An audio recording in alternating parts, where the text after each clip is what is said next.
with that, obviously DES supports the bill, and I'm happy to answer any questions that you might have. Thank you, Director. Senator Waters has a question. Yes, thanks. And Phil, do you have copies of the letter we received from Adam Finkel for the committee? Okay, I'm going to hand this to you.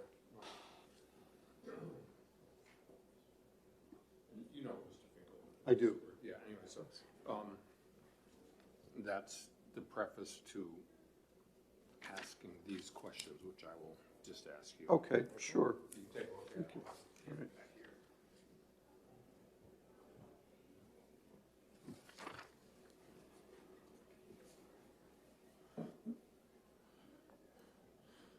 So we received this, I don't know, maybe last night, anyways, from Mr. Finkel, who's an expert on this, have been wanting to testify down here, and basically a renowned expert on these matters, researcher, that he's concerned about not so much the shifting of the language from one place to the other, that technical correction, but it seems to make the background check optional or at the discretion of DES to request of partners, and his, anxieties about the industry and potential bad actors. And so the question, if the committee had a chance to look at it, is that why is DES moving to what appears to be discretion rather than required in that one? So I don't know if you have any thoughts about it.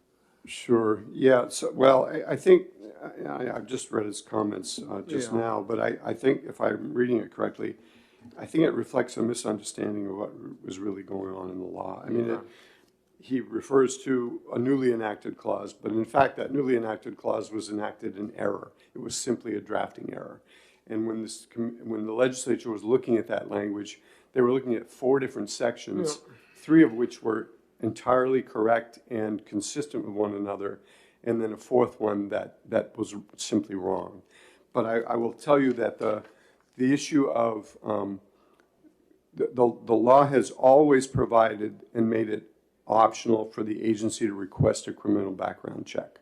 I will tell you that in my tenure, which goes 16 years in this position, we have always requested criminal background checks on that larger list of parties that are outlined in the statute. We do that because we know that it's something the legislature wanted the agency to have the authority to do. There was a concern that these facilities, whether a hazardous waste or solid waste facility, have the potential to have an adverse impact on the environment or on communities, and they wanted to make sure that the people operating them and running them were capable and proficient and law-abiding parties.